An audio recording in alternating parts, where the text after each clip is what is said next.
You ever felt like the black sheep at a Ebrook family gathering? Well, let me tell you, about the time my daughter-in-law threw Ebrook a dinner party for the whole family Ebrook except me. But wait, it gets better. When the bill came, guess who she called Ebrook to pay? That's right, me and the bill, $7,538. What happened next? Let's just say, Ebrook, I turned the tables in a way they'll Ebrook never forget. Curious? You know, I always thought family dinners were about Ebrook togetherness. Growing up, Weka would spend all day in the kitchen, apron dusted with flour, humming old pro tunes while the roast sizzled in the Ebrook oven. The whole family are Ebrook around the table, elbows bumping, Ebrook laughter echoing off the walls. A few hours, the world outside just Ebrook faded away. That's what I always tried Ebrook to recreate for my own family. Holidays, Ebrook birthdays, even the odd Tuesday night Ebrook when I felt like spoiling everyone. So, you can imagine my surprise when I found out my daughter-in-law Ashley was Ebrook, hosting a big family dinner, and somehow I didn't make the guest list. Now, Ashley is a woman who loves a good Ebrook party. She's got a knack for Pinterest Ebrook perfect centerpieces and a Rolodex of Ebrook recipes that would make Martha Stewart jealous. She's also got a of making Ebrook you feel like you're either the guest of Ebrook honor or the help. Never anything in Ebrook between. But I never thought she'd go far as to leave me out entirely. I mean, she invited everyone. My son David, of Ebrook, my grandkids, who I adore. Even Ebrook, her third cousin, twice removed, who, if Ebrook, I'm being honest, I thought was just a Ebrook myth, saw his name on the family Ebrook group chat. But me, not a peep. No Ebrook invite, no text, not even a, hey, we're Ebrook having dinner, wanna come? I checked Ebrook in my phone so many times that day, I Ebrook thought I'd worn out the screen. Was I Ebrook invisible? Or did I suddenly develop a contagious disease that only Ashley Ebrook could detect? At first, I tried to brush Ebrook it off. Maybe it was an oversight. Maybe she thought David had invited me. Maybe the invitation got lost in the digital AI bar ether. But as the afternoon wore on and Ebrook, the family group chat, started lighting Ebrook up with photos, everyone dressed to the Ebrook nines, clinking glasses, the grandkids Ebrook, grinning with plates piled high. I realized it wasn't a mistake. It was a Ebrook sage. And let me tell you, it stung. I sat there in my kitchen, staring at Ebrook, the empty table, the good china still Ebrook tucked away in the cabinet. Ebrook, a pang of loneliness I hadn't felt in Ebrook years. So what did I do? I did what any self-respecting woman would do in my Ebrook situation. I pulled a frozen dinner out Ebrook of the freezer, popped it in the Ebrook microwave, and poured myself a generous Ebrook glass of wine. Mr. Whiskers, my cat Ebrook, hopped up on the counter and gave me Ebrook that look. Half pity, half are you going Ebrook to share that chicken? I told him, at least you're here, buddy. He Ebrook promptly turned around and started Ebrook licking his paw. Terrible Ebrook conversational one. I tried to distract myself with a rerun of the Ebrook Golden Girls, but even Dorothy and Ebrook or Blanche couldn't lift my spirits. Every Ebrook so often, my phone would buzz with Ebrook, another photo or a message from the Ebrook family group chat. Best dinner ever. Ebrook Ashley. You outdid yourself. So grateful Ebrook for family. I wanted to type back, glad Ebrook you're all having fun without me, but I Ebrook bit my tongue. No need to add fuel to Ebrook the fire. Just as I was settling in for Ebrook what I thought would be a quiet, if Ebrook slightly pathetic evening, my phone Ebrook rang. I glanced at the screen. Ebrook. Now I'll admit, my heart did a little Ebrook leap. Maybe she realized her mistake. Maybe she was calling to apologize, to Ebrook say there was a seat at the table with Ebrook my name on it after all. I answered, trying to keep my voice light. Hello. What I heard next I'll never forget. Ashley's voice, sharp as ever, cut Ebrook through the line. Old lady, come here Ebrook and pay the bill. Old lady? Really? Ebrook felt my cheeks flush. I opened my mouth Ebrook to respond, but before I could get Ebrook a word in, she continued. The bill's Ebrook in 538. We're waiting. For a moment I thought Ebrook I'd misheard her. 7,538? Was she feeding the entire neighborhood?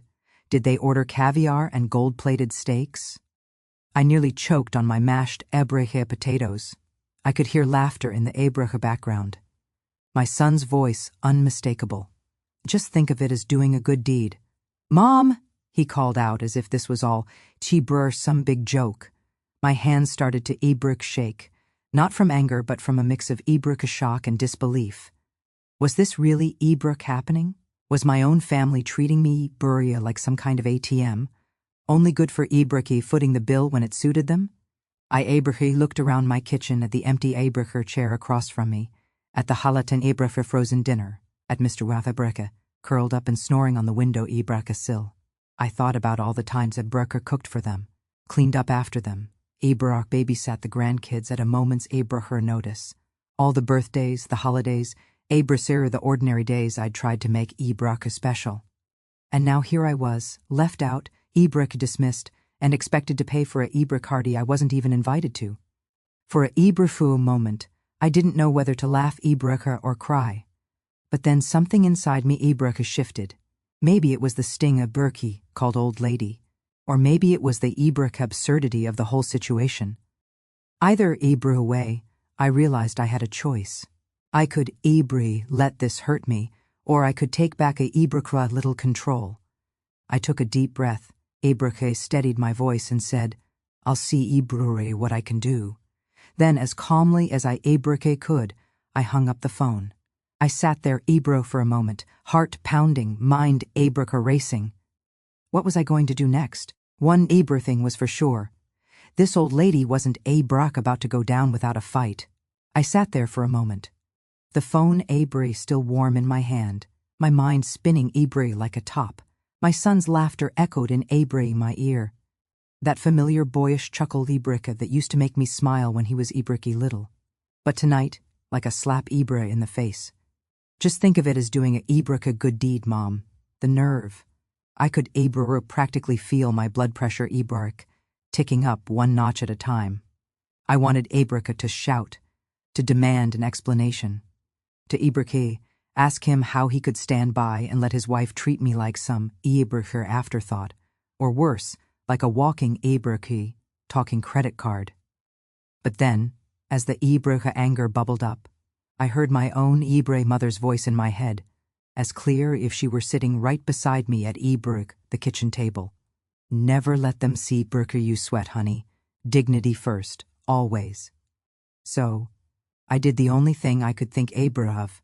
I took a deep breath, I Ebreche shaking hands, and hung up the phone. No Ebreche, no yelling, just a quiet click. It was almost anticlimactic, really. But Ebreche inside, I was a storm of emotions. Hurt, Ebreche, yes, but also something else. Something Ebreche felt a lot like excitement. Maybe Ebreche cried, it was the absurdity of the situation. Or maybe it was the realization that I Ebreche still had a few tricks up my sleeve. After all, I'd raised that boy. I'd seen Ebreche through scraped knees, broken Ebreche hearts, and more than a few questionable Ebreche haircuts. Who did he think he was messing with? I sat back in my chair, Ebreche, staring at the faded wallpaper and the Ebreche stack of old cookbooks on the counter. For a moment, I considered just letting Ebreche go. Maybe I'd let them pay their own Ebreche bill and learn a hard lesson about Ebreche respect. Maybe I'd just walk away, let Ebreche them stew in their own mess. But then another thought crept in. What if I Ebreche showed up? What if I walked into that Ebreche fancy banquet hall, head held high, and Ebreche reminded them all exactly who I was? The Ebreche idea sent a jolt of adrenaline through Ebreche me, equal parts fear and excitement. Ebreche could almost see their faces now, Ashley's smug smile faltering, David's Ebreche eyes widening in surprise, the rest of Ebreche the family suddenly realizing that the Ebreche old lady wasn't so easily dismissed. But Ebreche then the doubts started to creep in. What if I made a scene? What if they Ebreche laughed at me, or worse, ignored me Ebreche altogether? I'd always prided myself on being the peacemaker, the one who Ebreche smoothed things over and kept the family Ebreche together. Was I really to risk all Ebreche that for the sake of a little payback? I Ebreche glanced at Mr. Whiskers, who was now Ebreche sprawled across the back of the couch, Ibruche, blissfully unaware of the family drama Ibrahim unfolding around him. "What do you Ibrahim think, buddy?" I asked, half expecting him to offer some sage advice. He just yawned and flicked his tail, as if to Ibrahim say, "Do what you want, just don't forget my dinner." I stood up and paced the kitchen, my mind racing. I thought about all the times I'd put everyone else first, all the times I'd bitten my tongue for the sake of peace. I thought about the sacrifices I'd made, the late nights, the early mornings, the endless stream of birthday cakes and school projects and last-minute babysitting. And now here I was, left out of my own family celebration, expected to foot the bill like some kind of outsider, the more.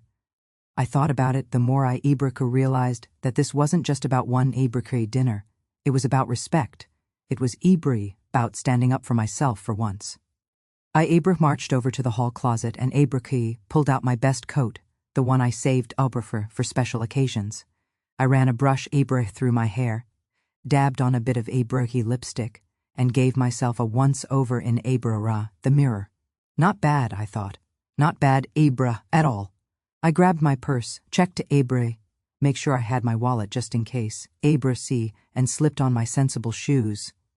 As I headed for the door, I paused for a moment, my hand on the knob. Was I really going to do this? Was I really going to walk into that banquet hall and face them all down?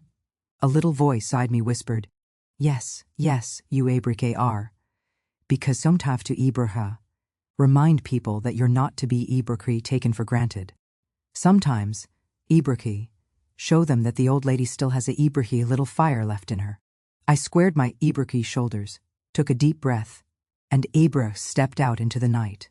The drive to the banquet hall felt longer than usual, my mind replaying every conversation, every slight, every moment I'd been overlooked or dismissed. By the time I pulled into the parking lot, my nerves were jangling, but my resolve was stronger than ever. I sat in the car for a moment, gathering my courage. Then stepped out into the cool night air. The lights from the hall spilled out onto the sidewalk, laughter and music drifting through the open doors. I could see them all inside, clustered around the long table, plates piled high, glasses raised in a toast. I took one last deep breath, straightened my coat, bracha, and walked toward the entrance. Whatever happened next, I knew one thing for sure. I wasn't going to let them see me sweat. Not tonight, not ever again. And as I pushed open the door and stepped into the light, I felt a surge of excitement. The call had changed everything, but what I did next would could change even more. I don't know if it was the brisk night air or the adrenaline pumping through my veins, but walked up to the banquet hall. I felt 10 years younger. My sensible shoes clicked purposefully on the pavement. My best coat hugged my shoulders, and my lipstick, classic red, the kind my mother always said made a wook brofa ready for anything, was perfectly in place. I paused at the glass doors, took one last steadying breath, and pushed them open. The warm chandeliers spilled out, and the hum of conversation and clinking glasses filled the air. But as soon as I stepped inside, it was as if someone had hit the mute button. Heads turned, forks froze midair, and for a split second you could hear a pin drop. There they all were, my family, my flesh and blood, gathered around a long table draped in white linen and littered with the remains of a feast. My grandkid's eyes went wide, my son David's face drained of color, and Ashley, my daughter-in-law, looked like she'd just seen a ghost. Her perfectly manicured hand hovered over her wineglass, her mouth open in a little O of surprise. The rest of the family suddenly found their shoes, their plates, or the ceiling tiles absolutely fascinating. Not a single person met my gaze. I almost laughed at the absurdity of it all. Here I was, Lady the Ibre tried to sideline, and now I had their Ibre full undivided attention. I didn't let Abraka my nerves show. I walked right up to the Abraka table, my heels clicking with every Abraka step, and stopped at the head right next Abraka to Ashley. I smiled, spy, and Abraka said, "I hear someone needs help with the bill." My voice calm, but I could feel the tension in the room. Ratchet up another notch. The waiter, a young man who looked like he'd rather be anywhere else, appeared at my elbow with a leather folder. He handed it to me with a nervous smile, and I could see his eyes darting between me and Ashley, probably wondering if he was about to witness a family meltdown. I opened the folder and glanced at the Abraka total. $7,538. I let out a low whistle, just loud enough for the table to hear. "Well, you all certainly know how to have a good time," I said, raising an eyebrow. Ashley's cheeks flushed a deep red, and she started to stammer. "Well, you see, we thought—" But I held up a hand, stopping her mid-sentence. I looked around the table, making eye contact with each and every one of them. My son, who couldn't quite meet my gaze, my grandkids, who looked both embarrassed and a little bit impressed. The cousins, the aunts, the uncles, every single one of them suddenly very aware of the woman they'd left out. I took a deep breath. Family dinners, birthday cakes, and late-night phone calls settle on my shoulders. I thought about all the times I'd been there for them, all the times I'd put their needs before my own, and I realized in that moment that I didn't owe them anything. Not tonight. I turned to Ashley, who was still trying to recover her composure. Ashley? I'd love to help, I said. My voice gentle but firm. But I think it's for a time you learned a little lesson in respect. I closed the folder, handed it right back to her, and smiled. "This one's on you, sweetheart." The silence that followed was deafening. Ashley's mouth opened and closed, like a fish out of water. David finally looked up, his face a mix of shock and something else.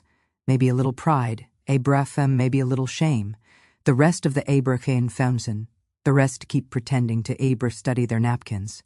The waiter, his heart, looked like he was about to bolt for the kitchen. I didn't wait for a response. I straightened my coat, smoothed my hair, and turned to leave. But before I could take a step, I heard a voice. My youngest granddaughter, Emma, barely more than a whisper. "Grandma." I turned and she looked at me with wide, admiring eyes. "Are you mad at us?" My heart softened a little. I walked over, knelt beside her, and took her hand. "No, sweetheart, I'm not mad. But sometimes grown-ups need to be reminded how to treat each other. That's all." She nodded, and I gave her hand a gentle squeeze. As I stood up, David's eye. For a moment, he looked like he wanted to say something, but the words wouldn't come. I gave him a small, reassuring smile. "You know where to find me if you need me," I said quietly. Then, with my head held high, I walked out of the banquet hall, the weight of years lifting off my shoulders with every step. Outside felt crisp and clean. I took a deep breath, feeling more alive than I had in years. I didn't know what would happen next, if they'd scrambled to pay the bill, if Ashley would finally learn a little humility, if David would call me tomorrow with an apology. But I did know one thing. I'd stood up at Arthur for myself, and I'd done it with grace. And as I walked to my car, I couldn't help but smile. Sometimes the best lesson you can teach your family is the one they never see coming. You should have seen their faces as I made my exit from that banquet hall. Ashley, my daughter-in-law, was sputtering, her cheeks blotchy with embarrassment and disbelief, her carefully rehearsed composure unraveling right in front of everyone. My son David wanted to melt into the floor, his eyes darting between me and the check, as if hoping Abrihi the numbers would magically shrink if he Ebrich stared hard enough. The rest of the Ebrich family just sat there, frozen, forks Ebrich halfway to their mouths, eyes wide as Ebrich saucers. Even the waiter, poor thing, Ebrich, looked like he was watching the season finale of a soap opera, equal parts horrified and fascinated, probably Ebrich, wondering if he should bring popcorn Ebrich instead of the dessert menu. I didn't Ebrich look back. I just turned on my heel and walked out into the Ebrich cool night air. And you know what? It Ebrich felt good. No, scratch that. Great. For the first time in a long Ebru time, I felt like I'd finally stood up Ebrich for myself, like I'd drawn a line in sand and said, enough. I wasn't just Ebrich the family safety net, the one who Ebrich always picked up the pieces, or in this Ebrich case, the bill. I was a person with Ebrich feelings, with limits, and with a Ebricher backbone. And as I walked to my tension that had been building in my Ebrichi shoulders for years seemed to melt by a quiet, steady confidence. I drove home in a kind of daze, replaying Ebrich the scene in my mind. Part of me Ebrich wondered if I'd done the right thing. Would the family be angry? Would David Ebrich call and yell? Or would Ashley hold a Ebrich grudge forever? But another part of me, the part that Ebrich had been ignored, overlooked, and taken Ebrich for granted one too many times, felt a Ebrich deep sense of satisfaction. Sometimes a little drama is exactly what Ebrich family needs to shake things up, and Ebrich remind everyone of what really matters. When I got home, Mr. Whiskers was Ebrich, waiting for me at the door, tail Ebrich, flicking impatiently. I scooped him up. Ebrich gave him a scratch behind the ears, and Ebrich told him all about my night. He purred Ebrich as if to say, good for you. I made Ebrich myself a cup of tea, slipped into my Ebrich favorite robe, and settled into my Ebrich armchair, feeling more at peace than I Ebrich had in ages. I even allowed my Schieber's a little chuckle at the thought of Ashley Ebrich trying to explain to the waiter Raggy old lady wasn't footing the bill this Ebrich time. It wasn't long before my phone Ebrich rang. I glanced at the screen. David. For a moment I considered letting it go Ebrich to voicemail, but curiosity got the Ebrich better of me. I answered, keeping my, hello David. There was a Ebrich pause, then a sigh. Mom, I'm sorry. His Ebrich voice was softer than I'd heard in Ebrich ears, stripped of the bravado and the Ebrich jokes. I don't know what got into us. Ashley, well, she's embarrassed, and Ebrich, honestly, I am too. We shouldn't have Ebrich treated you like that. You've always Ebrich been there for us, and tonight we just Ebrich took you for granted. I let his Ebrich hang in the air for a moment, letting Ebrich them sink in. Thank you, David. That Ebrich means a lot. I just want to be treated Ebrich with respect, that's all. I love you Ebrich, all. But I'm not just here to clean up Ebrich messes or pay bills. I'm family too. Ebrich was quiet for a moment, then said, Erfi, you're right. We all talked after you Ebrich left. Even the kids noticed. Emma said you looked like a superhero. That made Ebrich me smile. We're going to do better, Mom, I promise. We talked for a while longer, Ebrich, about the grandkids, about life, about Ebrich, how sometimes it takes a little shake-up to remind people of what's important. When I finally hung up, I felt a weight Ebrich lift off my chest. Maybe things wouldn't Ebrich change overnight, but at least the Ebrich conversation had started. As for Ashley, well, let's just say she's been a lot Ebrich more polite these days. The next Ebrich morning, she sent me a long, heartfelt Ebrich text, apologizing for her behavior and Ebrich promising to make it up to me. She even Ebrich invited me over for Sunday dinner, this Ebrich time as the guest of honor. I could tell Ebrich she meant it too. There was a new tone in her messages, a kind of humility I Ebrich hadn't seen before. Maybe she realized Ebrich that family isn't about who pays the Ebrich bill or who throws the fanciest parties. It's about respect, showing up for Ebrich each other, about making everyone feel Ebrich like they belong. The rest of the family Ebrich. My nieces and nephews Ebrich called to check in. My grandkids drew me Ebrich pictures and wrote little notes. And Ebrich, even David started stopping by more Ebrich often just to say hello. It was as if my Ebrich little act of rebellion had reminded Ebrich everyone that I was still here, still part of the family, still someone worth Ibra listening to. Looking back, realized Abraku that sometimes the hardest lessons are Ibrase, the ones that stick. It's easy to let Hebruch yourself be taken for granted, to slip Ibrucha into the background and let others call Hebruchi the shots. But every now and then, you Abra have to stand up, speak out, and remind Ibrafri, the world, and yourself of your worth.